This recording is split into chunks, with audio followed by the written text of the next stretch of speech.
Hey everybody, welcome to TIW Podcast. I'm Eric, and today I watched WWE SmackDown Live episode 1031 and 205 Live episode 130, both broadcast on Tuesday, May 21st, 2019.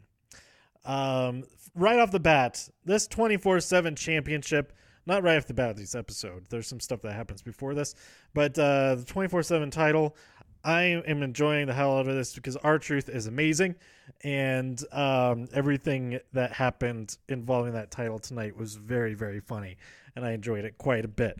Somebody mentioned this on Reddit that it was a great great through line for the whole episode, and I absolutely agree. It intertwined with so many different things, even if it was just like running past something else that was happening. I really enjoyed it. The only disappointment for me tonight is that it did not appear on 205 Live. It was mentioned on 205 Live, but we did not see any further developments. But I think Carmella and R-Truth hightailed it out of there and got on, back home until the live events this weekend start back up. So I hope that we see more and more throughout the week between now and next week's Raw, because it's been so much fun just in this first two episodes and the time between the episodes, because we had Drake Maverick afterwards. He was like at a drive-in asking somebody if they'd seen R-Truth or if they knew him as Ron Killings, if they had seen him. And then the next day he was papering the whole crowd outside with the wanted posters, pasting them up all over the place and handing them out, distributing them to all the seats in the arena. It was pretty great. And then Kathy Kelly was also looking for. I think I already talked about this in the last episode, but anyway, I really like it a lot. And the rest of this episode, I'm just going to go through real quick without any joy whatsoever. No, I liked a lot in this episode. First off, we had the New Day. Big E is back. First, an imposter draped in a drapery curtain thing came out. But then the real Big E came back.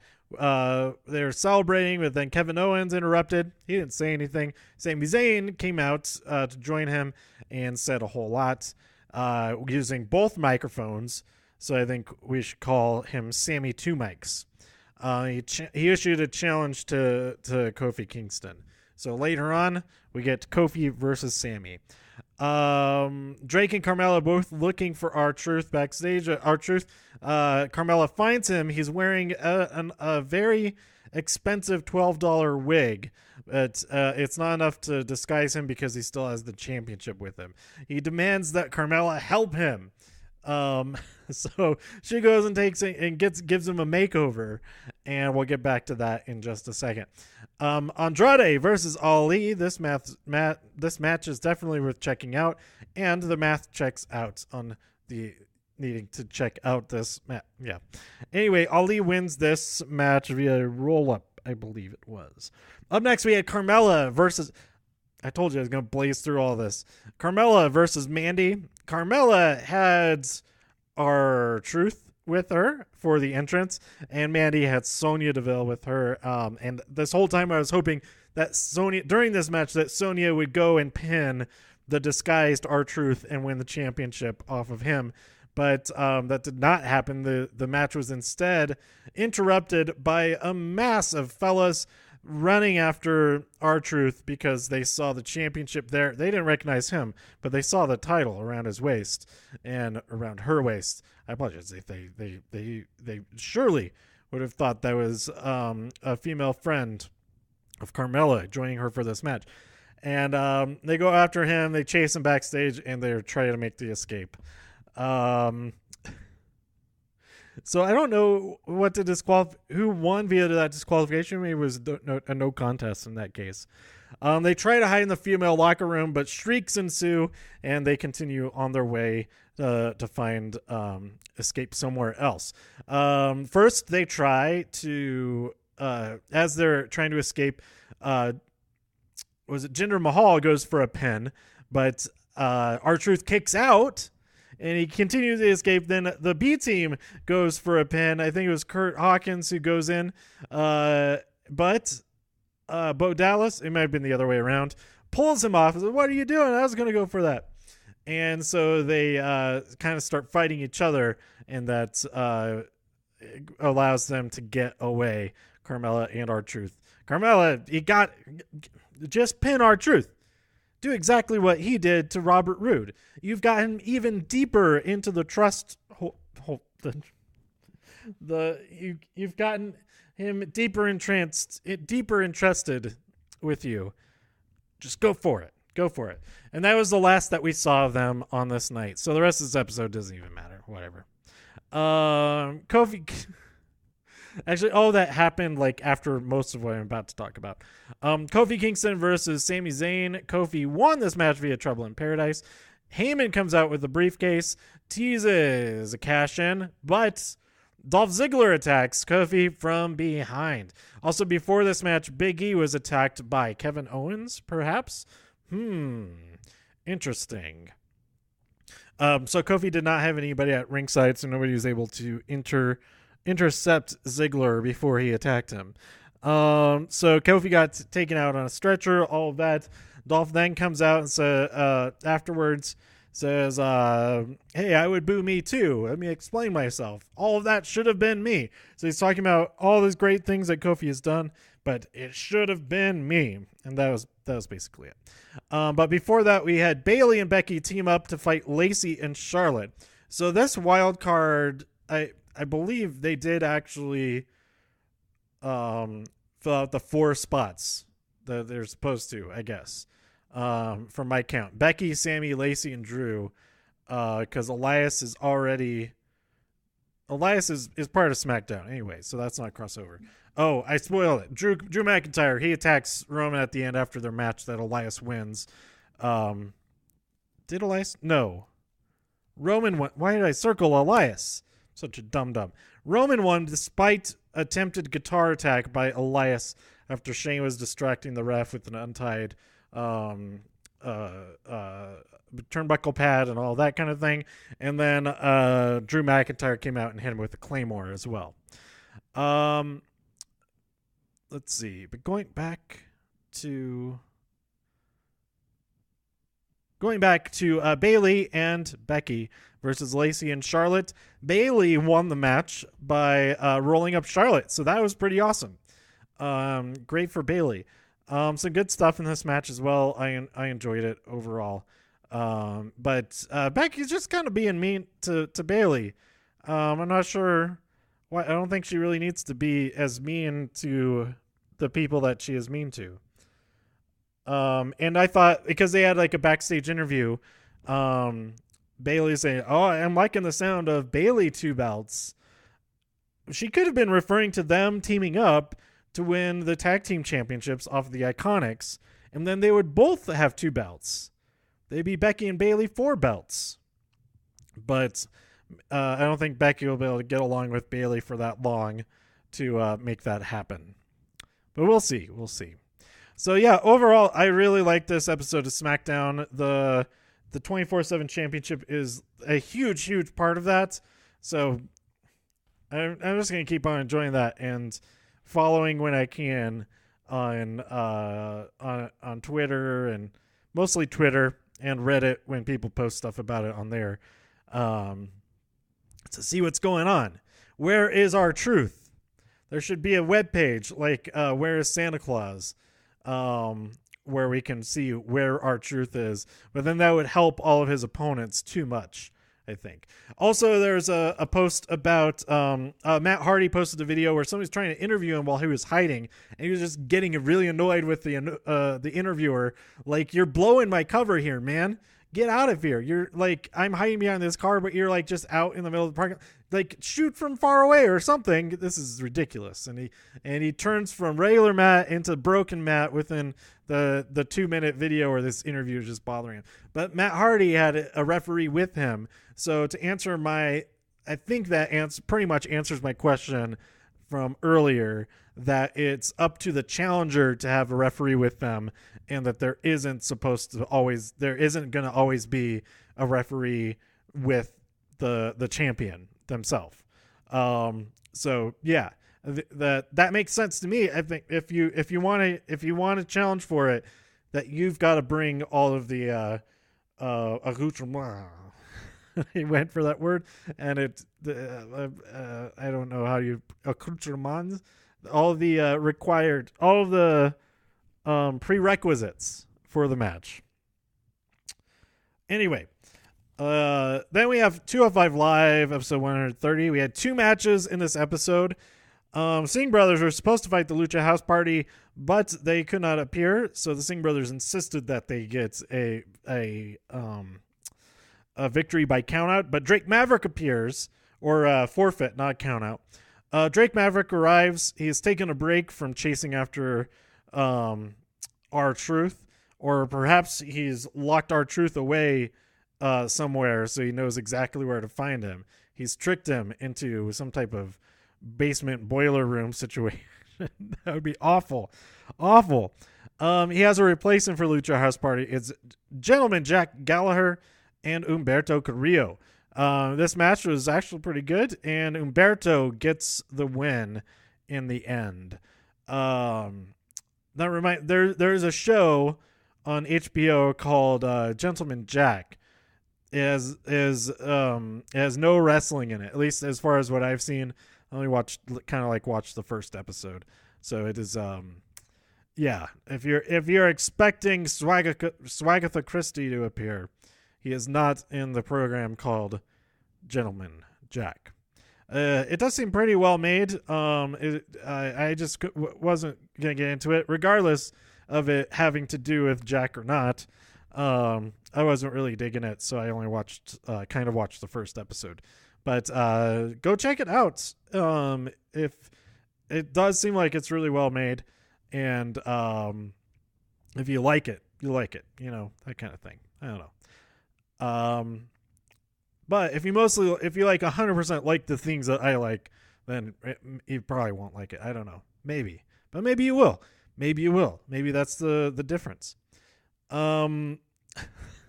That's just all my recommendations is you might like it or you might not. You might agree with me or not. I liked it or I didn't like it. Maybe you will or not. I don't know. Whatever. Go check it out. Let's see. Oh, this has to be the name of this episode.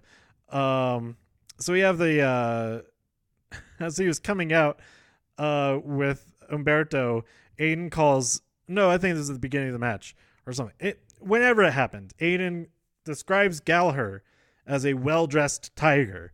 They seem approachable, but they'll bite your head off before you even realize it.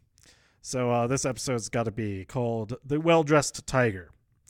Then we had a fatal 5-way matches, absolutely worth checking out. I didn't take notes on particular moments or anything, but I enjoyed it quite a bit. 205 Live is just so good. They always put on such a great show, and more people should watch it. Although credit to this episode of SmackDown, there's lots of great wrestling in this episode. Like a large amount of this episode was actual wrestling, and I really enjoyed it. Akira Tozawa defeated Mike Kanellis, Oni Lorcan, Brian Kendrick, and Arya Daivari by pinning Arya Daivari. And there's just some great stuff throughout this entire match, including like a triple suplex type of thing. What exactly? Oh, it was a suplex powerbomb type of combination, followed directly by Arya hitting a splash onto one of the people who was power bombed. So that was a pretty cool moment. So go check it out. I thought both these episodes were great. We're heading in a good direction, I think. And I'd say my only complaint maybe is that Roman versus Elias was the main event instead of Kofi versus Sammy. Kofi versus Sammy was at end of the first hour.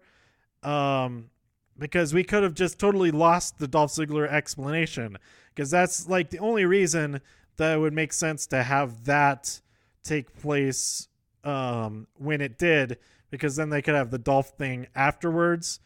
Just save that for next week and maybe make it a little bit better of a reason.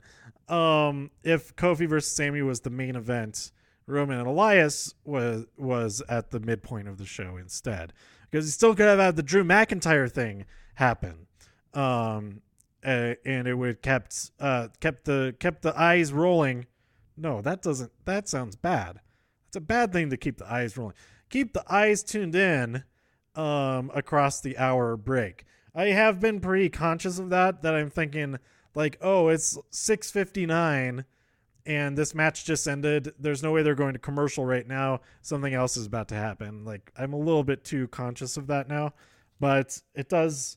I feel like it kind of adds to my personal enjoyment of it. And as long as I'm not saying that to like people around me when I'm at the shows, it's like, something about to happen, like being all smart alecky about it. Then I think it's not a problem. Hopefully, maybe. So yeah, that is it for tonight's wrestling shows.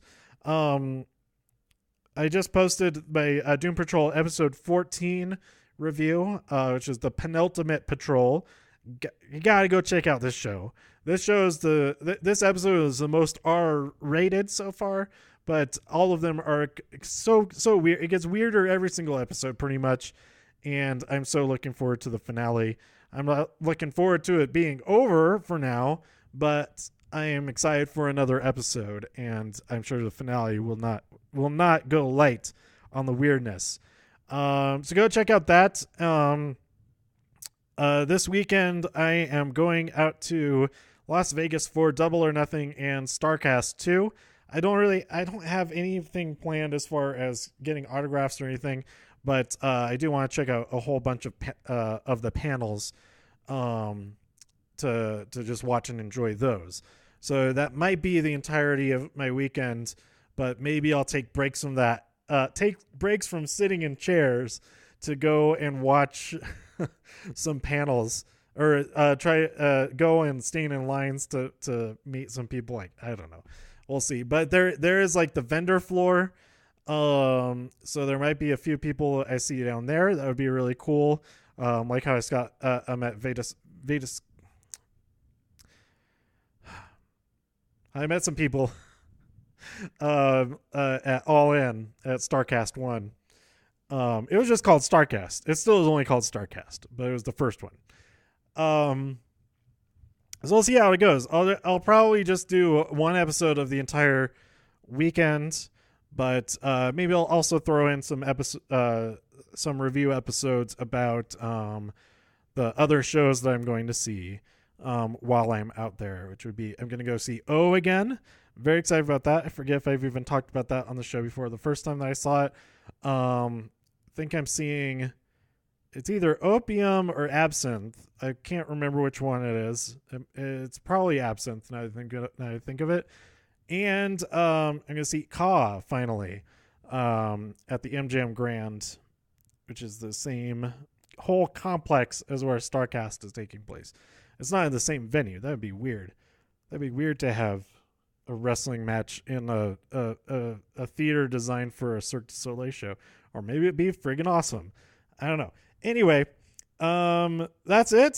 Stay tuned for all of that over this weekend. And tomorrow, of course, part 3 of this week, NXT UK and NXT. I still have that to talk about.